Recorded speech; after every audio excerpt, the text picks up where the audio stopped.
সম্মানিত প্রিয় দর্শক, আজ আপনাদের সাথে যে বিষয় নিয়ে আলোচনা করব তা হলো রিএম্বার্সিং ব্যাংক কাকে বলে, রিএম্বার্সিং ব্যাংকের দায় দায়িত্ব কি। তাহলে চলুন ভিডিওটি দেখতে থাকি। রিএম্বার্সিং ব্যাংক কাকে বলে? যে ব্যাংক এলসি ইস্যুকারী ব্যাংকের এজেন্ট বা প্রতিনিধি হিসেবে কাজ করে। এলসি ইস্যুকারী ব্যাংক কর্তৃক ক্ষমতাপ্রাপ্ত হয়ে তাদের নষ্ট অ্যাকাউন্ট ডেবিট করে এবং ব্যাংকটি নেগোশিয়েটিং ব্যাংক বা ক্লায়েন্ট ব্যাংকের দাবির প্রেক্ষিতে তাদেরকে পুনর্ভরণ প্রদান করে থাকে। তাকেই রিএম্বার্সিং ব্যাংক বলে।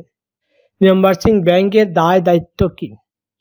ইউসিপি 600 এর আর্টিকেল 13-তে ঋণপত্রের বিপরীতে ইস্যুকৃত রিএম্বার্সমেন্ট বিষয়ে বিবৃতি আছে। এছাড়াও ডকুমেন্টারি ক্রেডিট এর জন্য আলাদাভাবে রিএম্বার্সমেন্ট সংক্রান্ত একটি প্রকাশনা রয়েছে, যার নাম the uniform rules for bank to bank reimbursement under documentary credit, সংক্ষেপে URR 725, 1 অক্টোবর 2008 হতে কার্যকরী হয়। ঋণপত্রের বিপরীতে এলসি ইস্যুইং ব্যাংক কর্তৃক ক্ষমতাপ্রাপ্ত হয়ে রিএম্বার্সিং ব্যাংক যে কোনো নমিনেটেড ব্যাংক বা ক্লায়েন্ট ব্যাংকের পুনর্ভরণ দাবি মোতাবেক অর্থ পরিশোধ করে থাকে। উল্লেখ্য যে রিএম্বার্সিং ব্যাংকের সাথে এলসি ইস্যুইং ব্যাংকের একটি নষ্ট হিসাব পরিচালনা করে থাকে। উক্ত হিসাবের স্থিতি হতেই পুনর্ভরণ দাবি মেটানো হয়। তবে ইস্যুকারী ব্যাংক কর্তৃক ক্ষমতাপ্রাপ্ত না হয়ে উক্ত হিসাব ডেবিট করা যায় না। রিএম্বার্সমেন্ট সংক্রান্ত রুলস এবং রিএম্বার্সিং ব্যাংকের অধিকার নিম্নরূপ। ঋণপত্রে উল্লেখ থাকতে হবে যে পুনর্ভরণ বিষয়টি আইসিসি কর্তৃক প্রকাশিত URR 725 এর অধীনে নিষ্পন্ন হবে। যদি ঋণপত্রে তা উল্লেখ করা না হয়ে থাকে তবে এলসি ইস্যুইং ব্যাংক একটি রিএম্বার্সমেন্ট অথরাইজেশন ইস্যু করবে। তবে উক্ত রিএম্বার্সমেন্ট অথরাইজেশন এর মেয়াদ উত্তীর্ণের তারিখ উল্লেখ থাকবে না।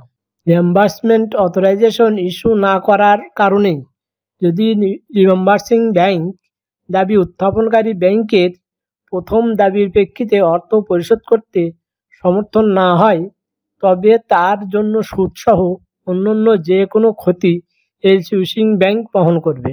রিএম্বার্সিং সংক্রান্ত bank charge LC issuing bank বহন করবে। তবে ঋণপত্রে যদি উল্লেখ থাকে যে উক্ত চার্জ বেনিফিশিয়ারি পরিশোধ করবে, তাহলে পুনর্ভরণ প্রদানের সময় তা কেটে রাখা হবে।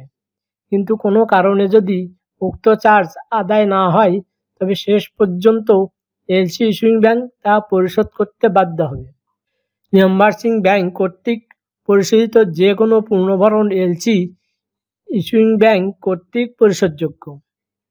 রিএম্বার্সমেন্ট অথরাইজেশন প্রাপ্তির পর এবং পুনর্ভরণ প্রদানে সম্মতি জ্ঞাপন করার পর রিএম্বার্সিং ব্যাংক যে কোনো ক্লায়েন্ট ব্যাংক কর্তৃক উত্থাপিত দাবি পরিশোধে বাধ্য।